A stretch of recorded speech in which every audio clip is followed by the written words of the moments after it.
കഴിഞ്ഞ വീഡിയോയിൽ പറഞ്ഞിട്ടുണ്ടായിരുന്നില്ലേ നമുക്കൊരാളെ കാണാൻ പറ്റാത്ത അത്രത്തോളം മഞ്ഞായിരുന്നു എന്ന്. അങ്ങനെ ആ മഞ്ഞൊക്കെ നമ്മൾ കുറച്ച് നേരം ആസ്വദിച്ചിട്ട് ഫോട്ടോസും വീഡിയോസൊക്കെ എടുത്തിട്ടുണ്ടായിരുന്നേ. കുറച്ച് നമുക്കെവിടെ പോയാലും അതാണല്ലോ മെയിൻ. എന്നിട്ട് നമ്മൾ വീട്ടിൽ നിന്ന് കുറച്ച് പൊതിച്ചോറ് കൊണ്ടുവന്നിട്ടുണ്ടായിരുന്നേ. അത് കഴിക്കാനുള്ളൊരു പ്ലേസ് കണ്ടുപിടിച്ച് നമ്മൾ അവിടെ ഇരുന്ന് പൊതിച്ചോറൊക്കെ കഴിച്ചിട്ടുണ്ടായിരുന്നു. അതൊക്കെ കഴിഞ്ഞാൽ നമ്മൾ വീണ്ടും മഞ്ഞ് ആസ്വദിക്കാനായിട്ട് ഇറങ്ങിയിട്ടുണ്ടായിരുന്നേ. എനിക്കറിയില്ല, എവിടെയോ നഷ്ടപ്പെട്ടു പോയ എന്നെ എനിക്ക് തിരിച്ചു കിട്ടിയൊരു ഫീലിങ്സ് ആയിരുന്നു. അതെങ്ങനെ പറഞ്ഞറിയിക്കണമെന്ന് എനിക്കറിയില്ല.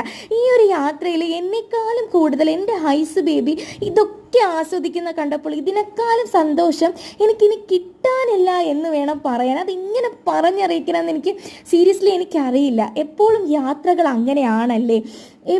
എവിടെയോ വായിച്ചു മറന്ന ഒരു കോട്ടാണ് കേട്ടോ എനിക്ക് ഓർമ്മ വരുന്നത്.